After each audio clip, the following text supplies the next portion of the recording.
Israel holds its fifth election in 4 years. What are the implications both in the Jewish state and around the world? American ballots are still being counted. Where is the balance of power? Brazil's presidential contest results are being challenged with nationwide protests. All while Western and Eastern Europe is vying for political control, while Asia remains a powder keg, encountering weekly missile tests along the Korean peninsula. And now Iran is supplying military drones to Russia in the battle for Ukraine. Will Israel answer Zelensky's request for technology support against the Ayatollah's regime? Are we seeing the 10 toes of Daniel beginning to take shape? All this and so much more in Headlines Meets Prophecy, October-November 2022. Hello, everybody. My name is Mark. You're watching and listening to the Russick Outlook. Thank you so much for joining. Today's topic, Modern Headlines Meets Bible Prophecy, October-November 2022. This is part of a monthly series where I take a peek around the world, looking at the headlines in the various news agencies, what they're reporting concerning governments, politics, militaries, excursions, culturally impactful organizations, businesses, things of that nature, and how that may or may not be lining up with what the Bible laid out as signposts or things to look for that leads up to the eventual return of Jesus. So that's the abbreviated version. The reason that you're seeing the combination of the 2 months is I decided to go October to mid-November, then mid-November to December, and the reason is the third one, rather than a monthly, will be a year-end encapsulation review to see if, just a reminder or refresher of what transpired during this year, and do we see any patterns, or do we see some things that we can, or kind of pointing us to keep an eye out for what's transpiring for 2023.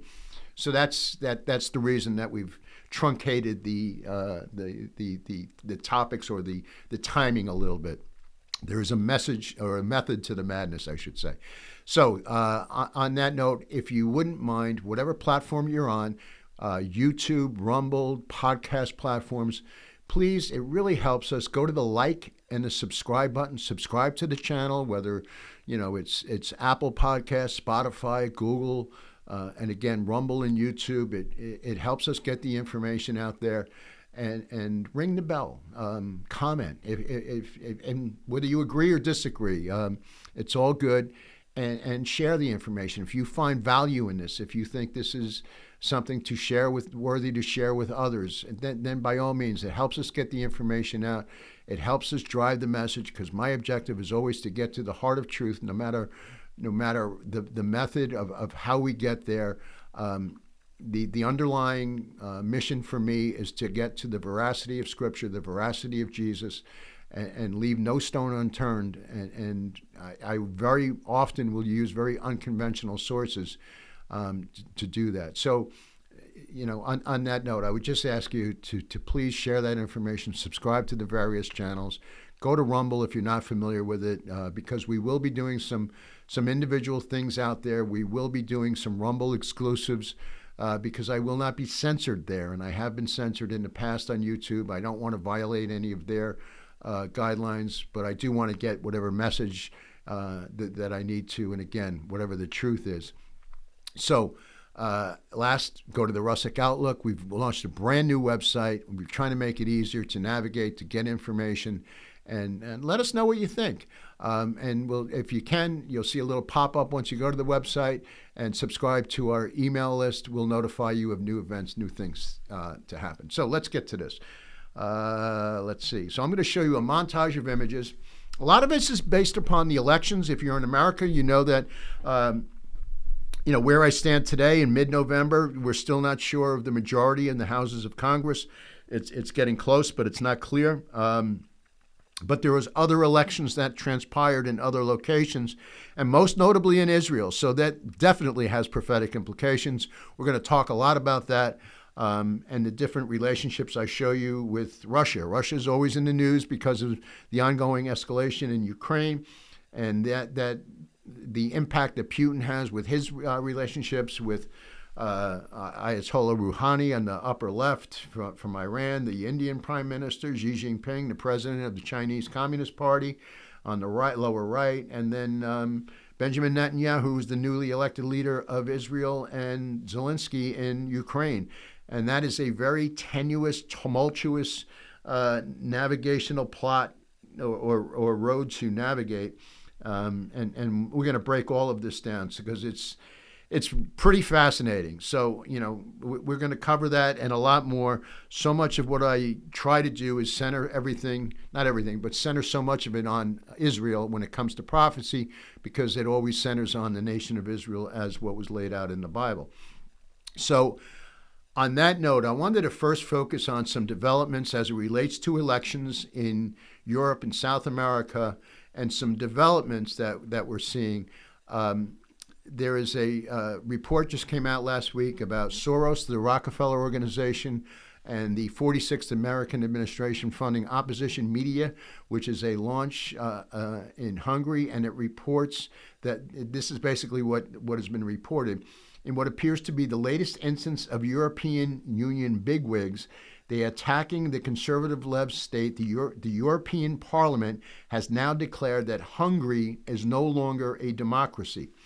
I'm saying all this because Hungary is led by Christians, has a Christian administration. A lot of the people in the various posts there are applying biblical principles to their mandates, and they're doing pretty well. They're pretty successful.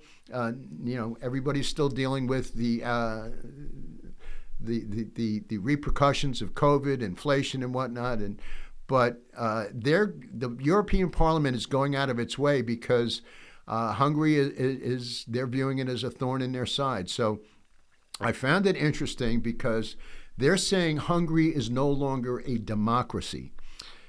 They said the same thing about Giorgia Meloni, who's the newly appointed Italian prime minister. This woman is a staunch Christian and values or speaking up against the woke agenda, talking about the importance of education in the home the responsibilities being in the home with the parents, and giving the parents input on their children's education and whatnot. And you see a lot of those same similarities in the United States. So what I find interesting is, and I'll cut to the slide here, where it says it's no longer a democracy, and that's coming out of the West and it's coming out of Europe. But if you recall, if you're in America, that's all you heard on the left over the last 6 weeks, that if we lose, meaning if they lose the left majority, because you have three branches of government, the executive, the legislative, and the judicial, but the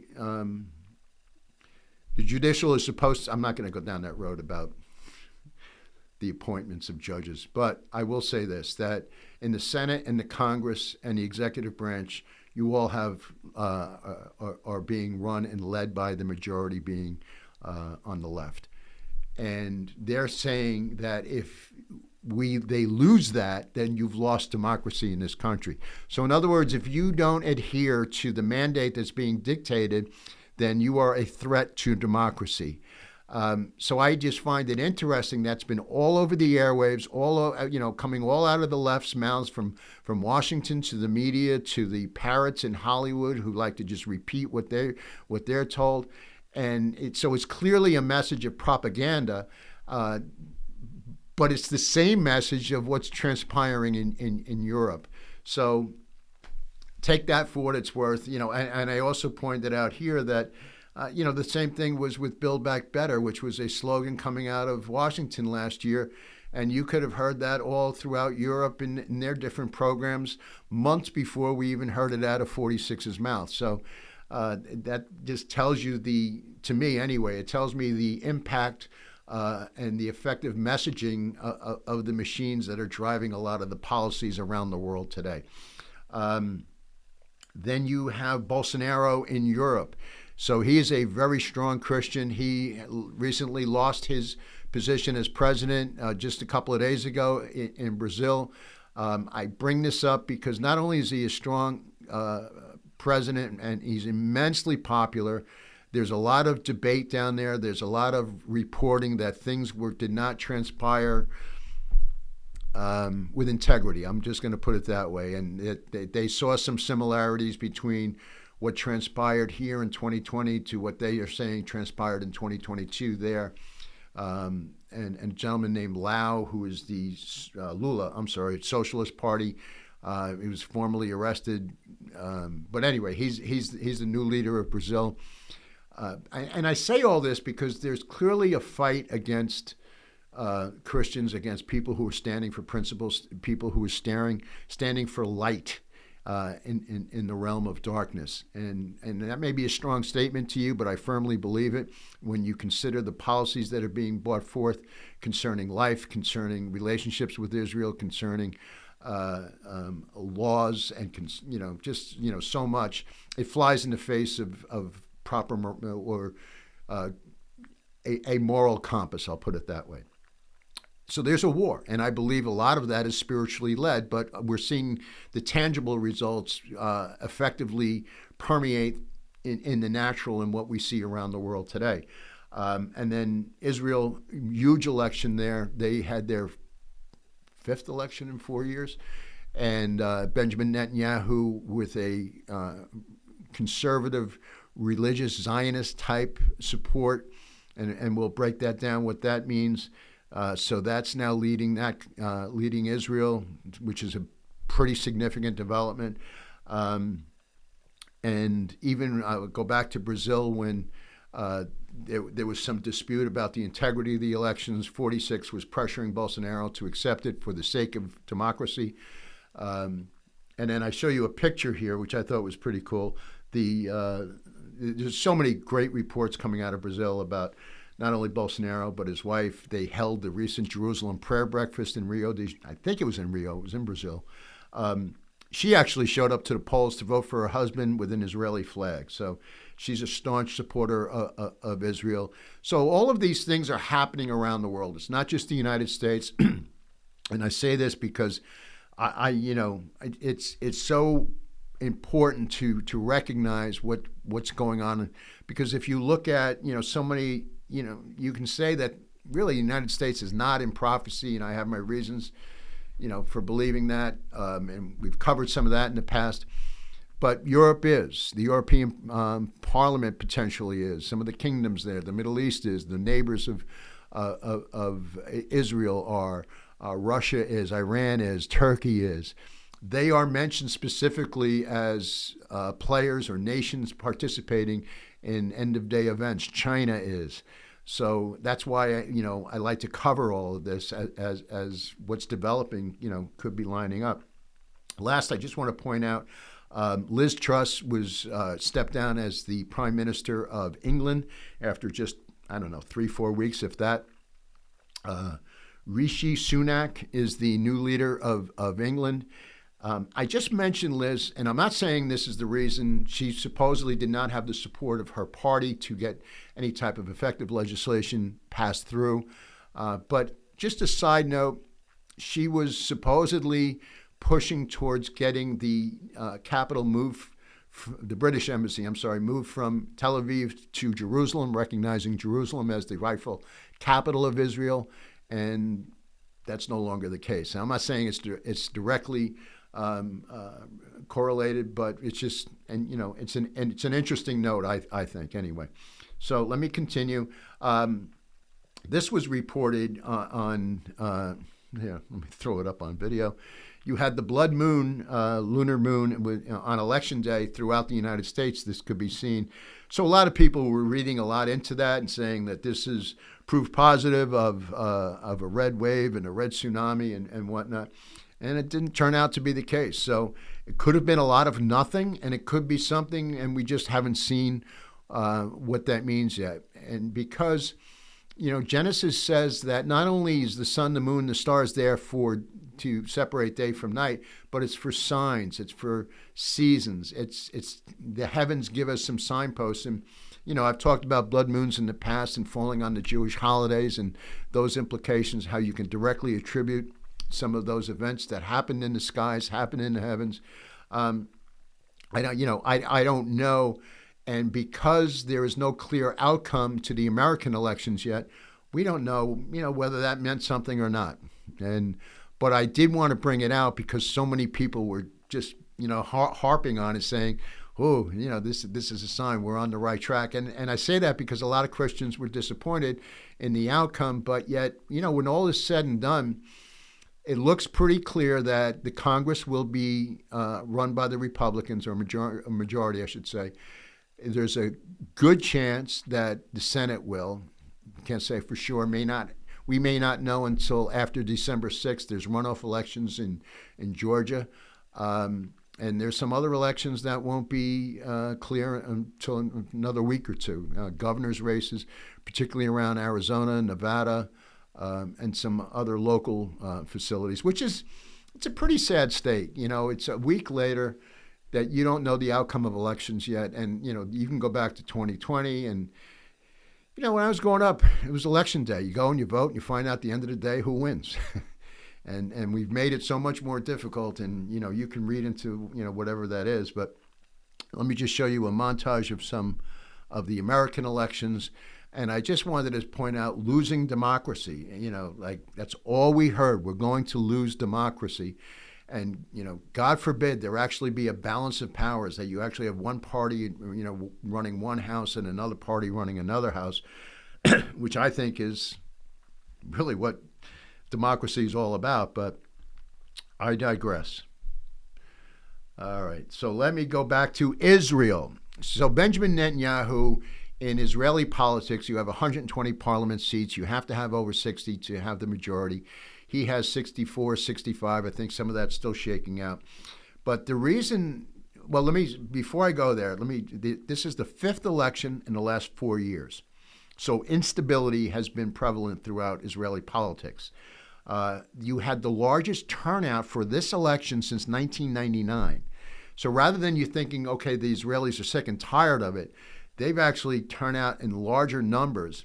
And one of the key components, it turns out, in some of the exit polling was because of the two-state proposal by Lapid at the UN in September, where he was pressured by 46 and Canada and others, that they wanted Netanyahu in. They did not want the two-state solution, so their voices were heard. The other interesting aspect of this is because of the frailty or the fragility of the different Israeli governments, Netanyahu has now teamed up with the what I'll call the far right, two gentlemen there, which was Itamar Ben-Gvir, who's a Israeli lawyer and a politician. He brings in the far right party of Atzma Yehudit party, and there's three things that he supposedly has been given a mandate. I'll say it that way: to crack down on Arab crime, terrorism, and to deport an Arab leader that's currently in the parliament in the Hadash party, a gentleman named Ayman Oda, and then two, reinforce conservative religious and state views, crack down on Reform Jews, and three, crack down on illegal international citizens living in Israel. So, much of what we see in the United States and our concerns with what's happening on the southern border, he's concerned about the same thing. So Netanyahu's got to navigate that. And let me just go back to the other gentleman's name. Bear with me. Bezalel. He is also part of a conservative group. He's very influential. So Netanyahu has to work with these people in order to get effective laws passed and effective legislation. So it becomes very difficult. And I'm citing all of this because I think it's laying the groundwork of the direction for Israel and some things that we should be keeping an eye on and praying for. And also with the far right in Israel, Blinken, the ambassador of the United States, came to Abbas, at the Palestinian leader in the West Bank, and he said that they are committed to a two-state solution. So that's not going to fly with Netanyahu and Netanyahu's government. They've tried this in the past, the whole land for peace thing. It's not worked. So Netanyahu's basically been given the ominous mission of navigating these waters. So I want to show you here what is the political analysis and what may be coming. So again, 64, 65 seats, something like that. And let's say, let me bring this to the video. So and I'm highlighting some of the yellow highlights here. Due to the support from another political party, the religious Zionism, led by these two gentlemen that I mentioned, forms the right-wing coalition. So what does that actually mean? And I would say TBD, to be determined. He's also taken, meaning Ben-Gvir has taken a hardline, Netanyahu has taken a hardline stance against Iran. He will not hesitate at all to stop Iran from developing nuclear weapons. But the rise to prominence of Ben-Gvir and potential political influence, he will likely see more conflicts or more intense standoffs, if you will.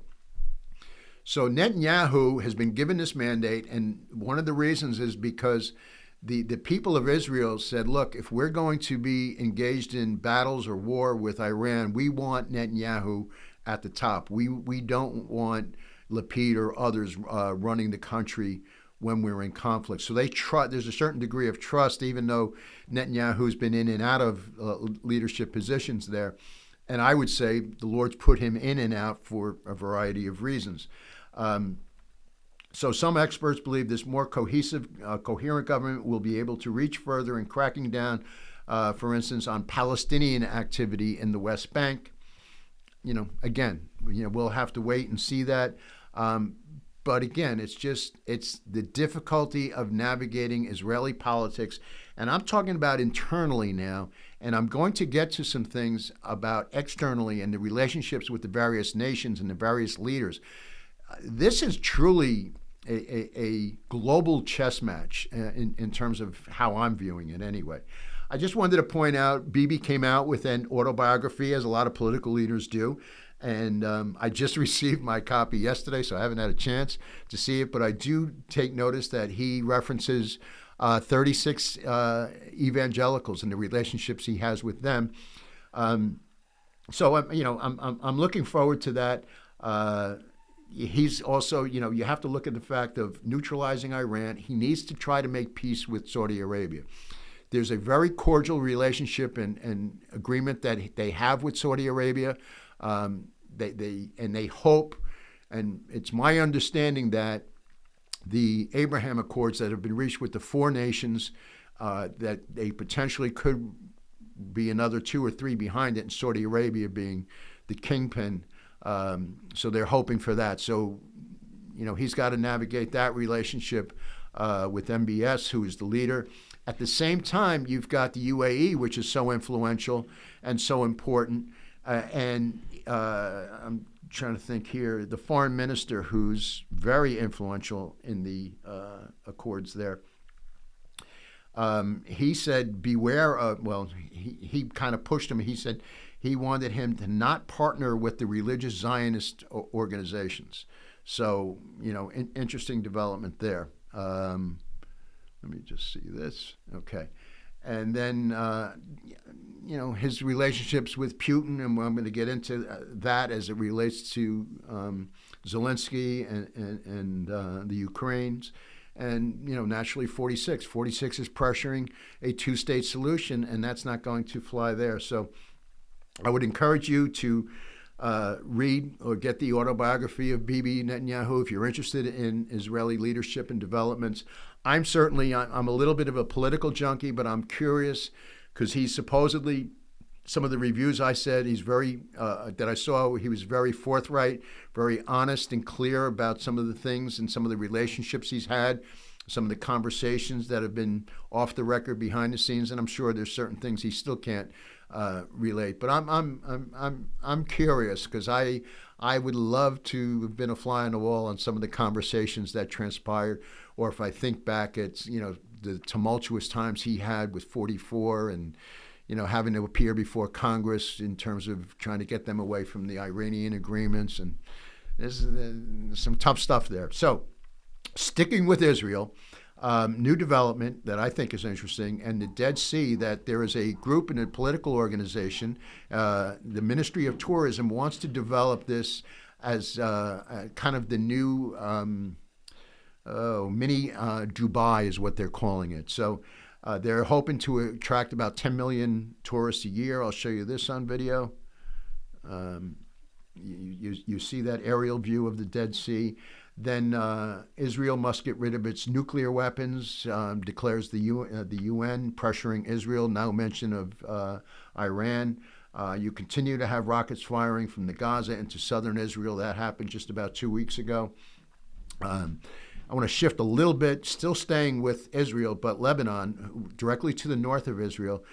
There's a big power vacuum there. They are economically insolvent. They're rationing gas, rationing electricity.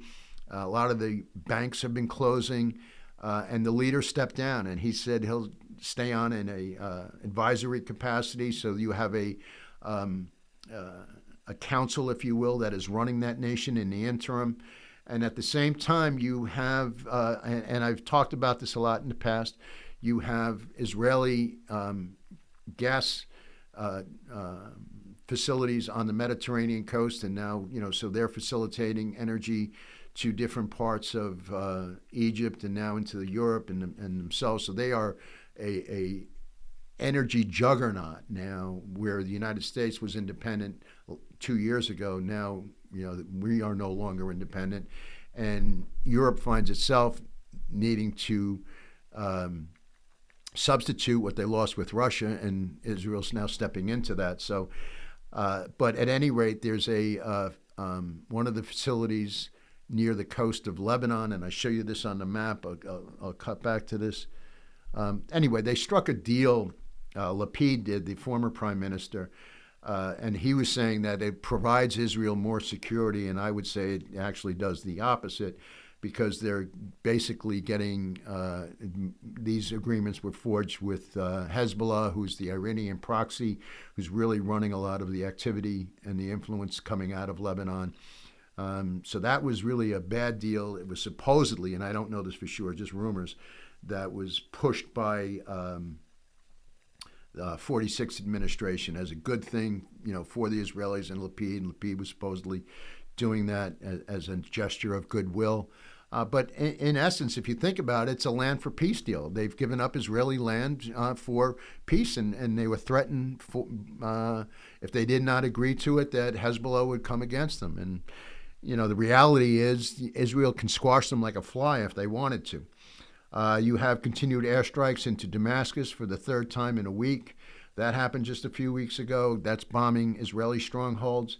Then, side note, not directly related to Israel, but just, some anti-Semitic activity. You have a basketball player in the United States, Kyrie Irving, supporting an anti-Semitic film. He was corrected by, he was handed a suspension by the league and by the ownership there. And a lot of Brooklyn, you have probably, outside of Israel, you probably have more Jews, definitely in New York, than anywhere else in the world. But I would say most of the majority of them are coming from Brooklyn. And a lot of them are basketball fans. They love the Nets. And so they've been, kind of coming out in droves in support and trying to be an influence and educating the dangers of supporting anti-Semitic attitudes, or supporting books or teachings of anti-Semitism. And then we saw it in Atlanta. There was reports of buildings people were writing on them that Jews enslaved, Black lives found throughout different parts of Atlanta. So sticking to the same part of the world, I want to switch gears a little bit to Egypt. They are right now in the midst of hosting a UN climate conference. And ironically, it's by Mount Sinai. And whether this is a direct correlation or slap, or you take it for what it's worth, that there's a report of 10 new mandates coming down out of this. Is that something to draw a reference to the 10 Commandments coming from Mount Sinai? I don't know, wouldn't be surprised. But what's interesting here is that they've assembled not only all of these governments from around the world, and President Sisi is very much behind this or supportive of it, but they're bringing in religious organizations. The Vatican is a big supporter of this, and different religious organizations from around the world. It almost seems like a kumbaya, let's bring them all together. So I'm a little suspicious about why they've made this intentionally a religious moment or mission, if you will. So, there you have it. So the UN has invited all the world's religions with the hope of drawing together inspirational teaching and spiritual ideals toward the goal of perpetuating collective survival. Again, UN and their marketing is always interesting. Some of the comments coming out of there. The UN chief saying humanity is on the highway to climate hell. Kerry says the climate strategy is modeled on the vaccine rollout. Vatican warns of severe humanitarian impacts. Britain's new Prime Minister Sunak says the Ukraine war is an excuse to push the green agenda. And then the Pope was also supporting this and had some words in Bahrain last week. He said, let us work tirelessly in confronting this dramatic emergency and enact concrete and far-sighted decisions inspired by concern for coming generations before it is too late and their future is compromised. May the United Nations Climate Change Conference to take place in Egypt a few days from now mark a step forward in this regard. So, pardon me if I'm not a little suspicious, because it almost seems to me like they're making this a religion. And I've often said I am all for supporting good conditions on the ground, but so much of this I am highly suspicious of for hundreds of reasons. But anyway, I'm just reporting what's going on, and they are making it a directive to enlist the different religions to come alongside of this. Going back to Iran, the Iranian delegation met again in Vienna. They continue to do that, but they have stalled nuclear talks. And again, we don't have any visibility into Iran. They've shut off all the cameras into the nuclear facilities there. So I think you've got a lot of big stall tactics going on. They're talking about Revolutionary Guards, whether they should be on a terrorist watch list. Germany is threatening to put them on. And I just think there's a lot of stall tactics going back and forth. Going back to Saudi Arabia for a second and Iran. Iran is an enemy of Saudi Arabia. They have been bombing Saudi Arabia through the Houthis, which is another proxy out of Yemen on the border of Saudi Arabia. And so at any rate, there was reports that Iran was going to attack Saudi Arabia as well as some military outposts in Iraq. And Iran and U.S. military took this information and responded accordingly. Nothing came out of it, but I just find it interesting because then that shows cooperation still between the United States and Saudi Arabia, despite some of the other areas of conflict concerning energy and this dispersion of energy and agreements and increase or decrease of production from OPEC, et cetera. Protesting in Iran continues. You had the woman, as I've reported in the past, Masha Amini was killed by the some faction of the police in Iran for not wearing her head garb.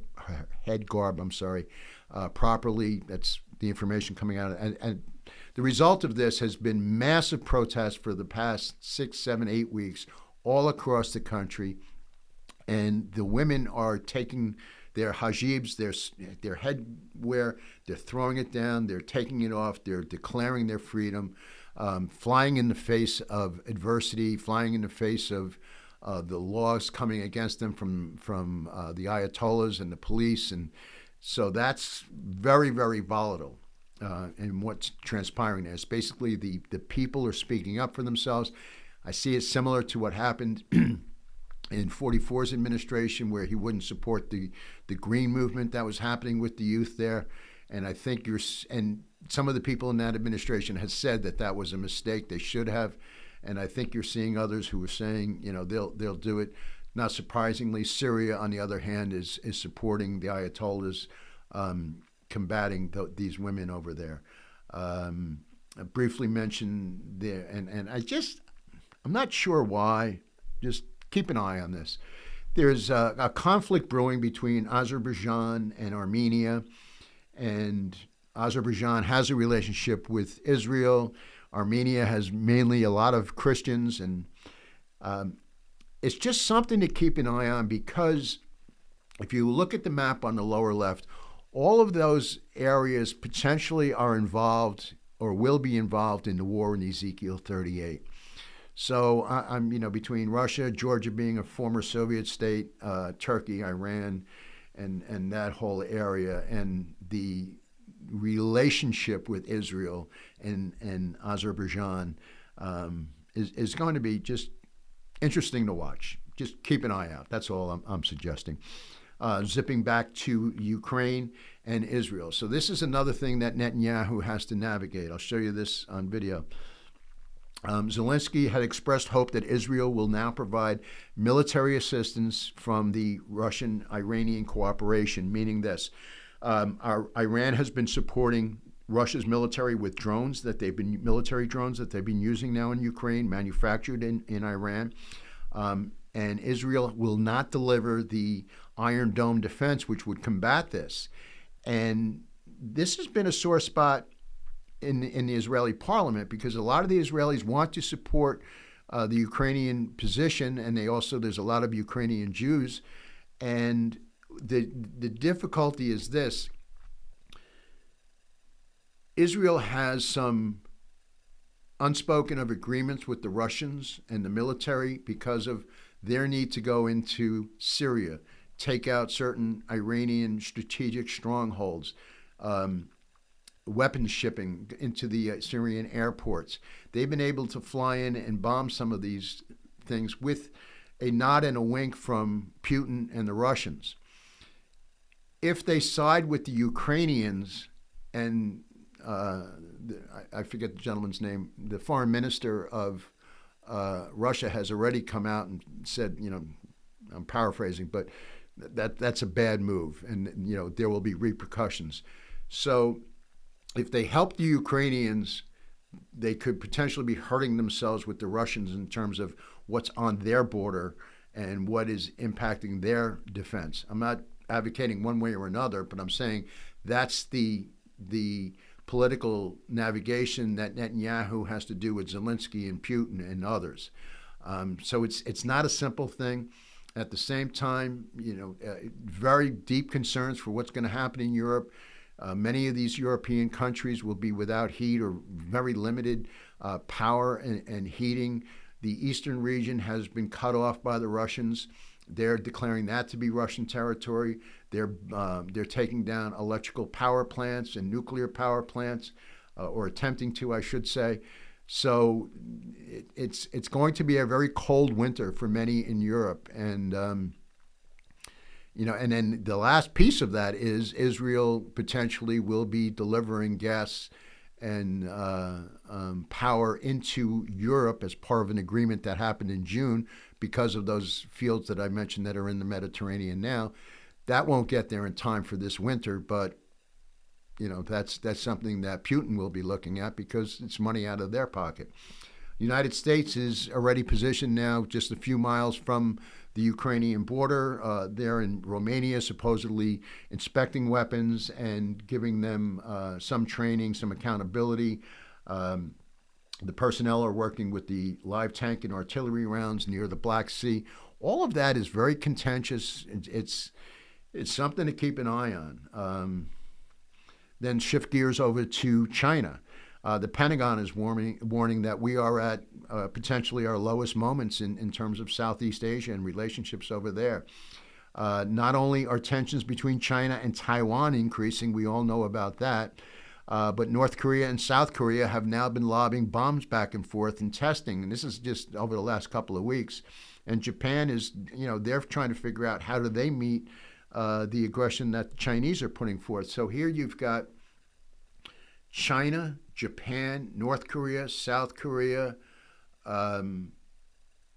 Taiwan, very, very fluid, very volatile. Anything could start to trigger that. Australia's tentatively looking at that, from a distance. The United States military support for Japan, South Korea, Australia.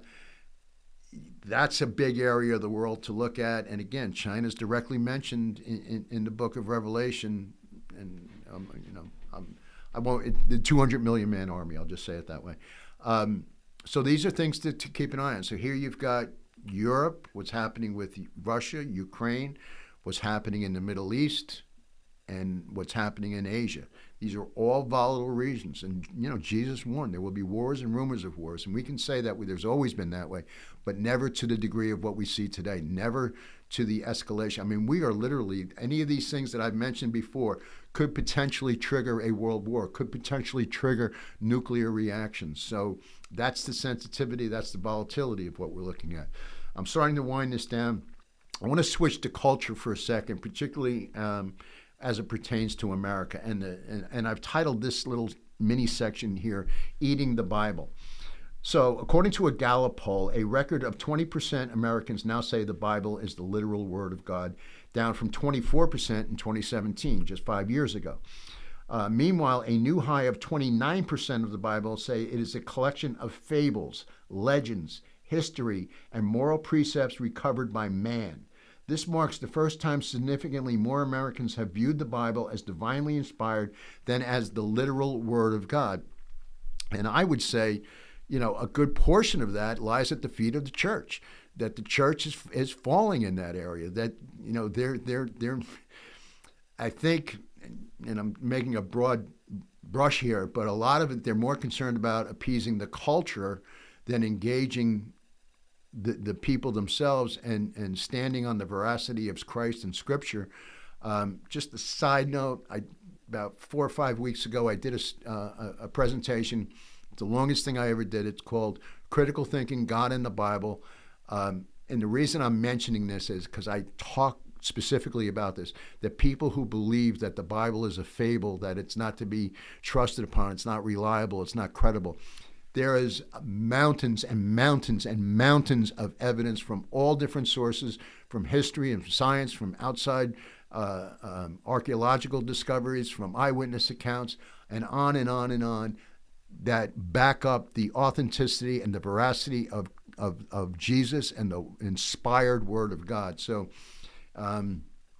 if you would like some information like that, again, it's called Critical Thinking, God and the Bible. Or if you think somebody would like some information, I try to present it as openly and as transparent as possible in a kind and respectful manner.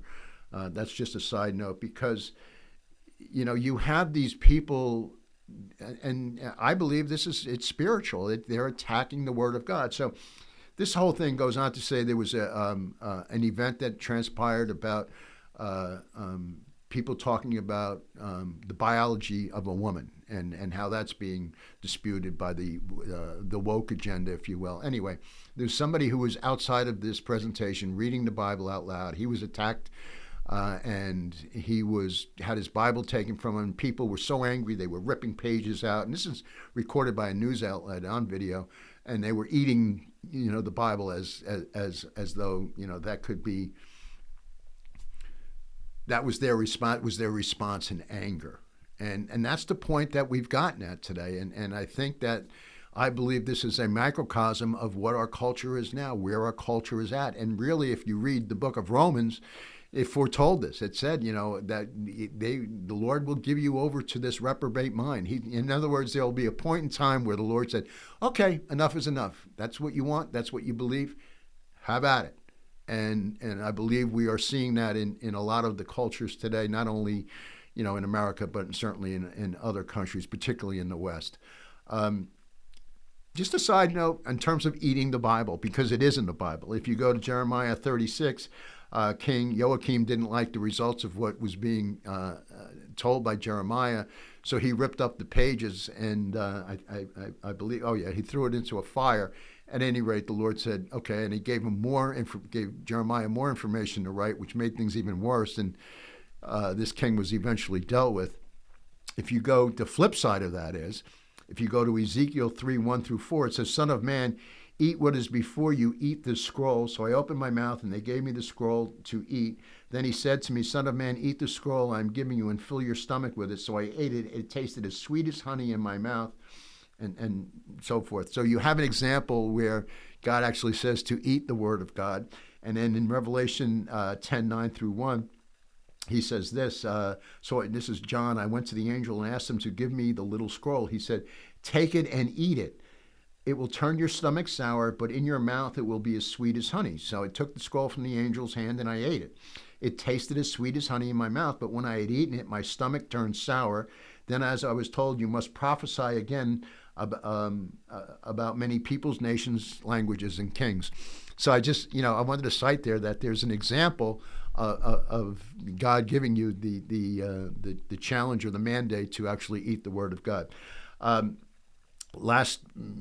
Musk is very much in the news these days because of his purchase of Twitter, and people just, losing their minds. Oh my God. And, in reality, the biggest thing he was advocating was free speech, and people on the left did not want that, and they only wanted their voices heard and so forth. So it was really, just a further indication of where we are. And in other words, adhere to the norm, adhere to what's being dictated in terms of the messaging, and follow these policies and these procedures and whatnot. And if not, we're going to ostracize you and condemn you.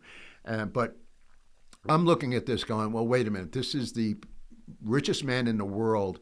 Why is he buying this? There's got to be some type of other monetary implication. And I think some of the technology that he's looking at could be a signpost of things to come, because it does line up with what I think we'll see eventually in Revelation. And by that, I mean this. So let me cut to this. Yellow highlight on the bottom.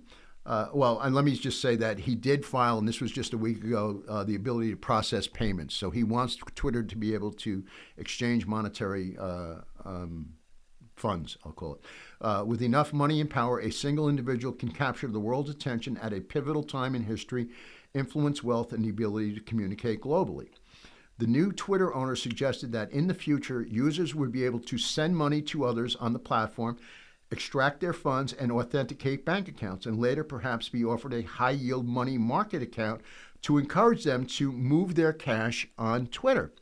I would say an example of that today is Apple Watch. I have an Apple Watch. My account is not registered with them, but if I had the option, if I wanted to put it into my Apple Wallet, I could say, here you go, and put this by the, I forget, you know what I'm talking about. I forget the name of it. At any rate, so he's talking about something along those lines, potentially, that's what it could lead up to. But this could go much, much bigger. And the reason I say this is there's an example in China now where I think he may be heading towards. So let me put this back up. The move to enter the payment business ties to Musk's larger plan to turn the social media platform into an everything app, or a super app called X. While that plan today is still fairly vague, the general sense is that Musk aims to combine payments, social networking, entertainment, and other things into one experience similar to China's WeChat. So China's been experimenting with this, and I believe this has been rolled out in conjunction with the Bank of Shanghai. I can't say for sure, one of the banks, I think it's that bank. But at any rate, they control your social status, your credit scores, and so you either adhere to certain things and you'll be able to travel to certain provinces or certain areas, or you won't. Or we'll release so many funds from your account, or we won't. So there'll be that kind of control. And again, and where I'm going with is, you look at Revelation, the mark of the beast eventually says that they will be able to control what you buy, sell, or trade.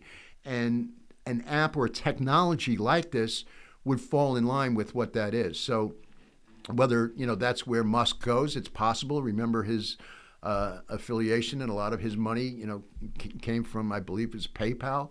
So, there's a history there. And, whether he's successful in this endeavor or not, I don't know, and time will tell. But he's obviously highly influential and been able to, put together a $44 billion buyout of Twitter. So last, I'm just going to switch gears for my closing slide and encourage you to pray for particularly the women. I'm going to go back to the nation of Iran and what we're seeing over there. With all these developments, remember, Iran is one of the fastest growing churches in the world, in spite of the opposition, in spite of the martyrdom that many of them are facing. And they're taking great risks to themselves, to their families, to their loved ones. So pray for them. Pray for the underground church in China. I show you gentlemen being baptized there. And pray for these people. Pray for what's happening in the Middle East. I show you here Joel Rosenberg was offered an engagement with Saudi Arabia to bring an evangelical delegation into Riyadh, and he did. And, he came back with, great reports. And I say all of these things because the mandate we have from the Lord, is Mark 16:15 through 16. Go into all the world, preach the gospel to every creature. Whoever believes and is baptized will be saved. Whoever does not believe will be condemned. So we have that mandate. We need to reach out to our enemies. And one thing I love about Joel and the Joshua Fund, which is his ministry down there, their mandate is to not only care for the Jews in Israel, but to love the neighbors, love their enemies. Jesus said, love your enemies as yourself, and that's what they're doing. So please, consider supporting some of these ministries if you can. But pray for these women. I show you a book. I haven't read it, but it was recommended, Women Who Risk, The Secret Agents for Jesus in the Muslim World. I hope to get to it soon, but anyway, I wanted to point that out because I think that, a lot of times I'm going to say for myself, I'm guilty for what I see in the news around me, the United States, the elections, who will win Congress, this or that. But we need to keep an open mind as to how Jesus is moving throughout the world because we have a global mandate. We have to play our part in our section with our talents, gifts, and abilities of what God has given us. But with the power of Jesus, we can be of tremendous impact, not only locally, but globally. So I just say these things to remember these people in your prayers if you can. Pray for these women, pray for their... And I say this too because if you're honest with yourself, I look at, my involvement with churches throughout the years. Thank God for the women, because the women are the staple. They're the foundation. They are the majority. The men, more of the men need to be in there, and we need to be more involved. But the reality is, a lot of the men are riding the wings of prayers of women. And, so to your grandmother, to your mother, to your wife, to your sibling, to your girlfriend, to your neighbor, just, pray, because a lot of these women have, difficult situations, and particularly in the Middle East. They're not considered to be credible witnesses. And you can go back to the days of Jesus, and that was the same thing. So what does Jesus do? He appears to the women before the men. I love that about him. So anyway, thank you for your time here. I just want to close by saying, if you have any questions or comments, by all means, email russickoutlook@gmail.com. If you have any prayer requests, I'm happy to take them on. You've been listening to the Russick Outlook. And remember, as always, just my opinion.